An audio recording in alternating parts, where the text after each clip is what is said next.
안녕하세요. 오늘은 미나 가운데 금강산 이야기를 하려고 합니다. 금강산은 우리나라에서 제일 유명할 뿐 아니라 중국에 그렇게 명산이 많지만 중국 사람들도 조선의 금강산을 보고 죽는 게 한이다, 꿈이다, 뭐 이런 얘기를 하고 있고요. 이승을 살다 저승에 갔었을 때 금강산을 한 번쯤 보고 가야 극락을 가는 길을 알려준다고 할 만큼 유명한 산이 금강산이죠.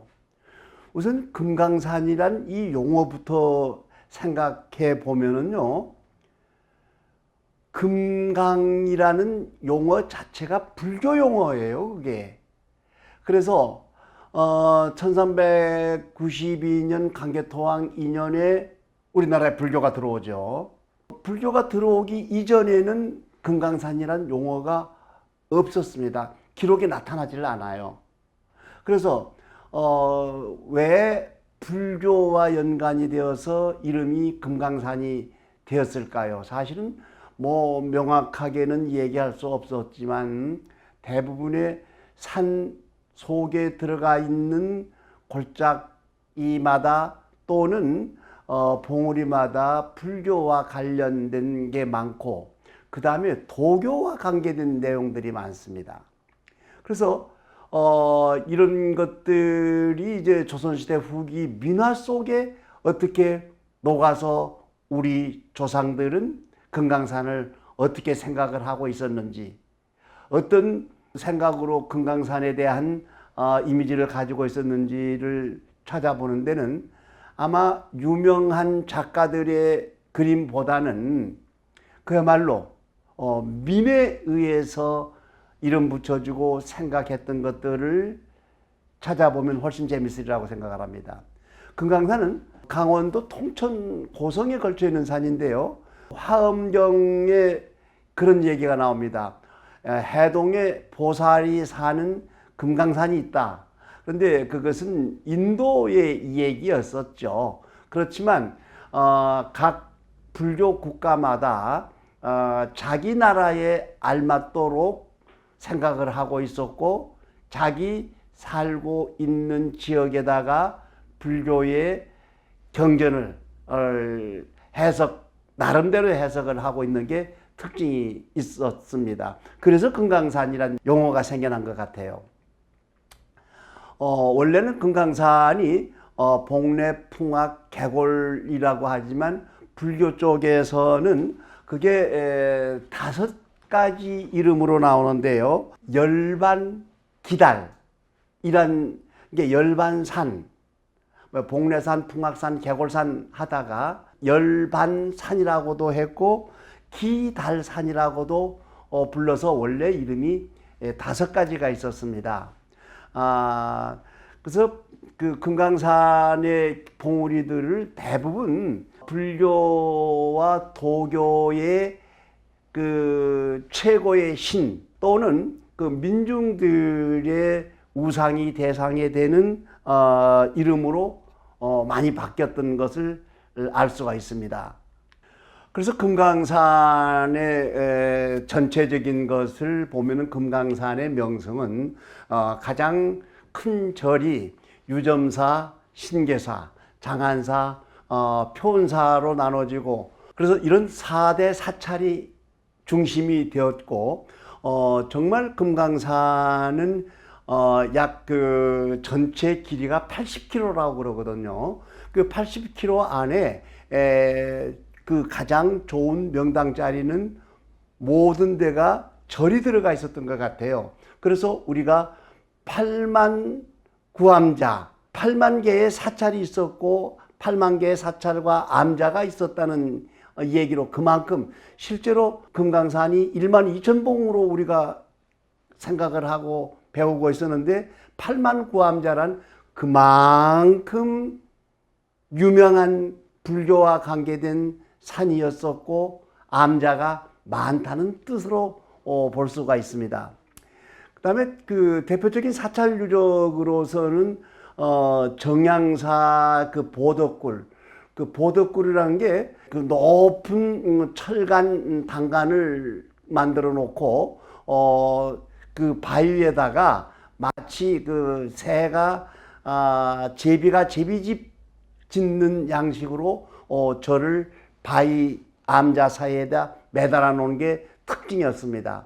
그 다음에 그 도소람이나 장경암 이제 민화에 나타나는 그림에서 보면은 그 절들의 아름다운 특별한 절들은 대부분 그림 속에 나타나고 있는 게 특징이었고요.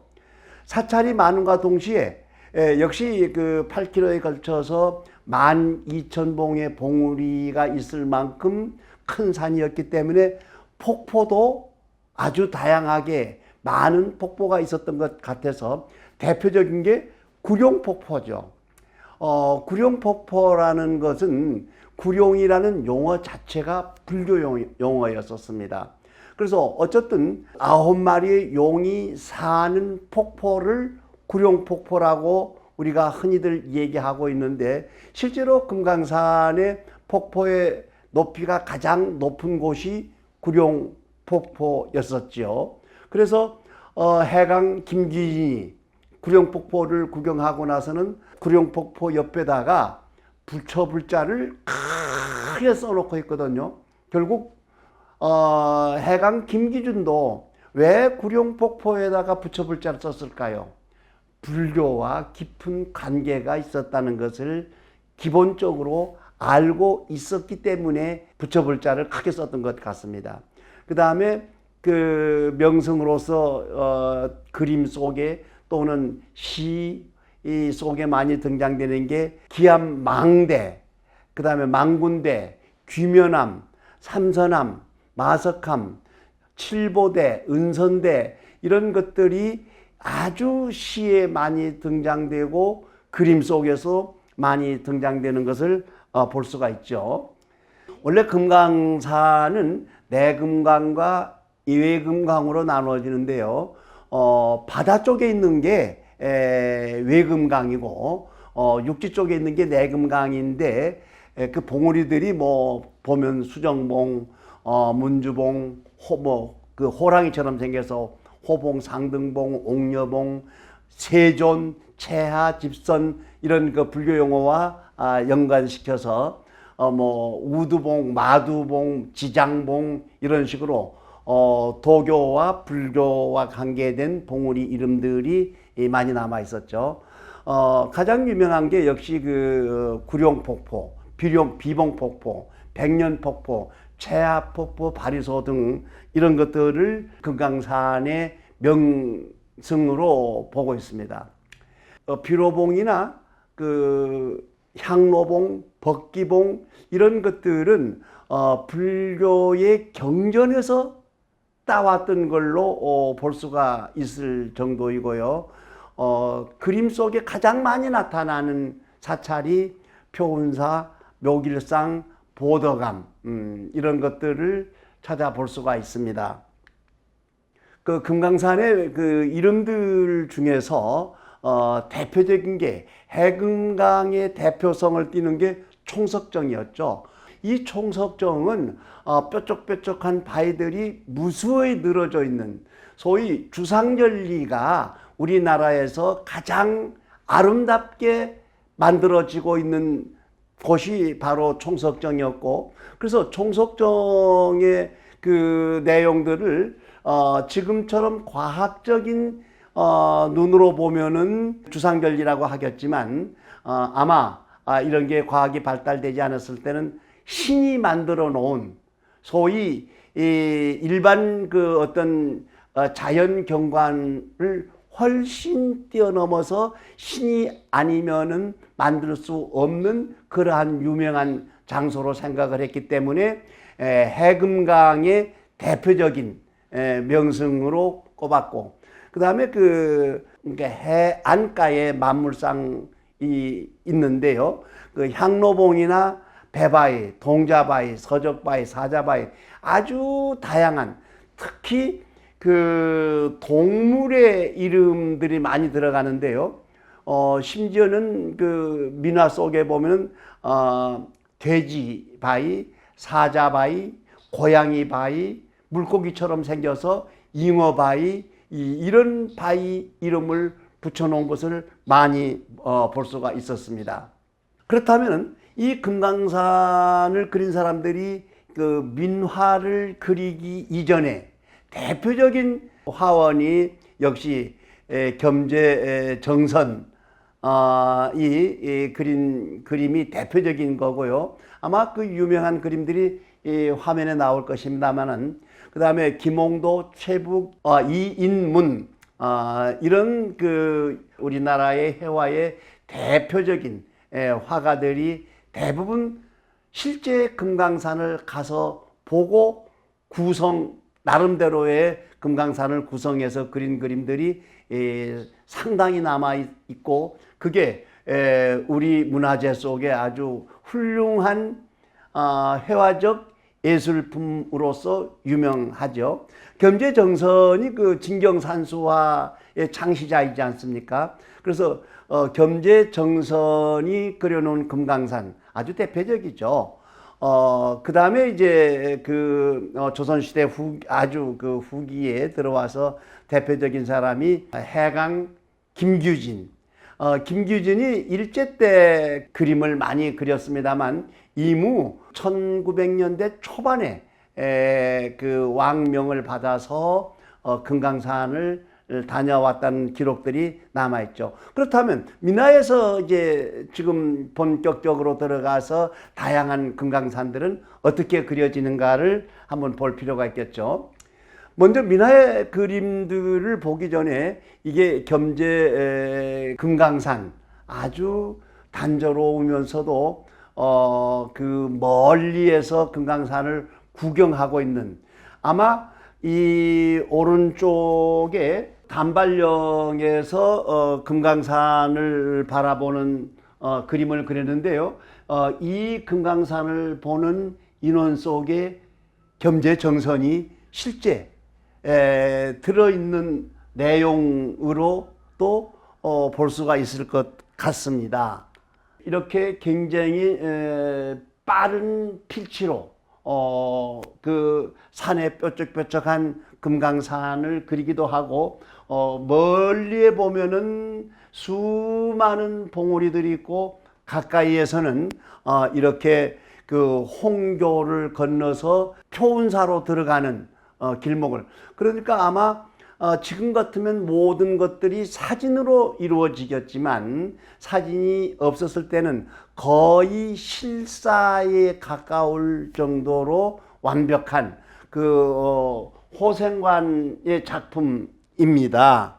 이게 조금 전에 얘기했던 해금강의 총석정을 이렇게 일직선의 긴 기둥을 이렇게 많이 그렸고, 그 다음에 그 멀리에서도 금강산이 보이고, 굉장히 그 아마 이 그림을 그릴 때 파도가, 아주 강한 파도가 심하게 쳐서 아주 강한 힘을 가진 파도가 밀려오는데, 그 파도에 부딪히는 이런 광경을 역시 총석정이 굳건하게 강한 필력을 가지고 지키고 있는, 아무튼 회화적인 입장에서 이런 그림을 설명하게 되면 매우 그 훌륭한 예술적인 감각을 가지고 사실에 가까울 만큼 그려진 그림이죠.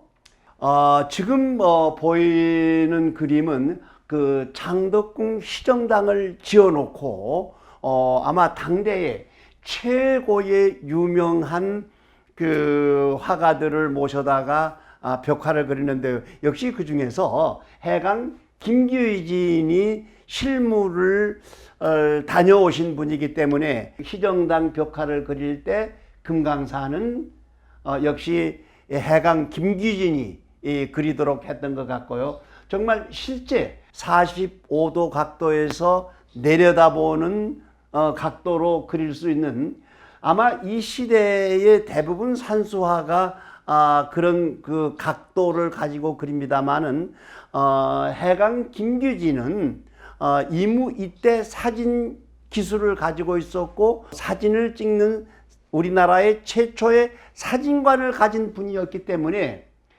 역시 위에서 내려다보는 그런 광경을 적나라하게 그렸다고 보고 있고요.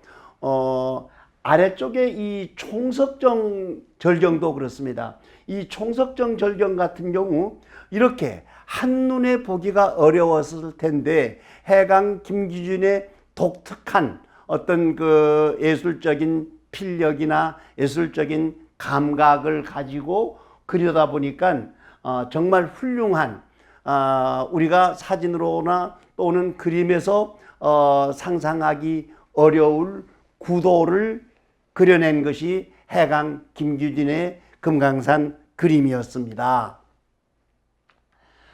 금강산도의 특징을 대강 살펴보면 진경산수화의 확산과 더불어서 이게 일반적으로 회화로 넘어가는, 그러니까 겸재정선의 진경산수화의 그 확산과 더불어서 아마 일반 회화 쪽으로 넘어가는 실경 그림을 강조할 수 있었고, 그런 것들이 민화에 영향을 주어서 금강산이 그려지기 시작한데, 민화 속의 금강산은 그 유명한 예술가들의 작품보다 더 과장된 아주 강력한 표현들이 많이 등장되고 있는 것을 볼 수가 있습니다. 실제로 금강산을 유람하는 인물을 그려 넣는 게 특징인데요. 특히 조선시대 후기에 금강산이 아름답고 금강산을 한번 가보지 못하면 극락에서 지옥으로 떨어진다고 할 만큼 그렇게 일반 대중 민중들에게 공개가 되었었고, 많은 사람들이 이 금강산을 아마 찾아가게 되었을 것 같습니다. 그러면서 민화 속에 그 다녀왔던 사람들 또는 민화를 그린 사람들의 대부분 신분이 낮은 사람들이 많기 때문에 금강산을 가보지 못하고 남의 금강산 그림을 보았거나 아니면은 금강산을 유람했던 유람기를 보았거나 아니면 금강산을 다녀왔던 분들에게 아주 신기한 금강산을 다녀왔기 때문에 이야기거리가 많았을 것이고, 그 이야기만 듣고 나름대로의 상상력을 발휘해서 그린 그림들이 민화 속에 많이 등장되기 때문에 민화 속의 금강산이 얼마나 재밌는가를 지금부터 보도록 하겠습니다. 지금 보시는 금강산이 아마 민화 속에 가장 대중적으로 유행되었던 금강산 열폭 병풍이었었습니다. 대부분 병풍, 민화 속의 병풍이요 8폭인데 더 많은 것을 그려놓고 또 금강산이라는 것을 자랑하고 싶은 생각에 이렇게 10폭에다가 금강산을 부채처럼 쫙 이렇게 나열해 놓은 그림을 볼 수가 있는데요. 여기 보이시는 이제 봉우리들이 구체적으로 보면은 비로봉, 칠성대, 은선대, 중향성, 역시 그 비로자나 불리나 칠성신이나 신이 내려앉거나 향을 피우는 향대, 대부분 불교와 관계된 내용들의 지명들이 많이 보이죠.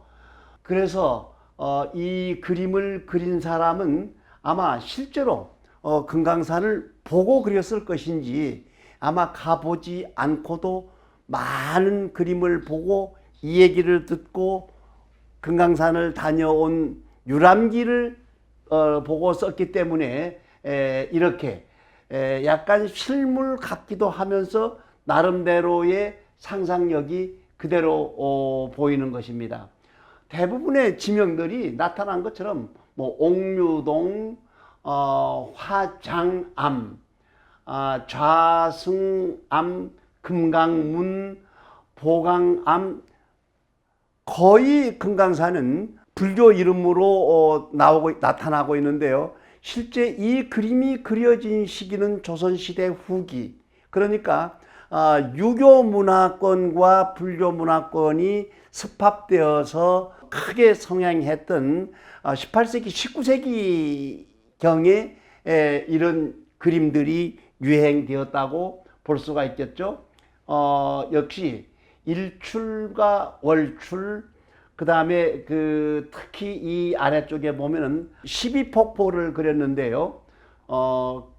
활용과 거북과 배와 진주의 그 영롱한 구슬처럼 벽파 이런 식으로 생각을 해서, 그러니까 그림을 그려놓고 나름대로 아름다운 이름을 붙이기도 했던 게 특색이고요. 역시 멀리 보이는 봉우리와 가까이에는 마치 사진을 놓고 설명하는 것처럼 그림을 그려놨던 게 특징입니다. 그래서 민화 속에 보면 수묵화를 그렸던 그 문인화의 스타일들이 이렇게 나타나기도 하고요. 역시 그 문인화 속에서도 나름대로의 붓의 농암이나 아니면은 어떤 멀리에는 뾰족뾰족한 12,000봉의 수많은 봉오리, 가까운 데는 역시 뱃놀이를 한다든가 아니면은 멀리 관망하는 그 사람들의 내용을 그려놓고 있었습니다. 그러니까 멀리에 있는 아주 수많은 12,000봉오리를 쉽게 나타내기 위해서 용어 자체가 만물상이라고 붙어 있습니다. 이 만물상이라는 뜻은 결국은 삶의 주변에 만 가지의 형태를 띠고 있었다. 그래서 보면은 사람처럼 보이기도 하고 동물처럼 보이기도 하고 실제로는 봉우리가 이렇게 생기지 않았겠죠. 그렇지만 용어에 맞도록 그려진 것이 민화의 특성이라고도 할 수가 있을 것입니다.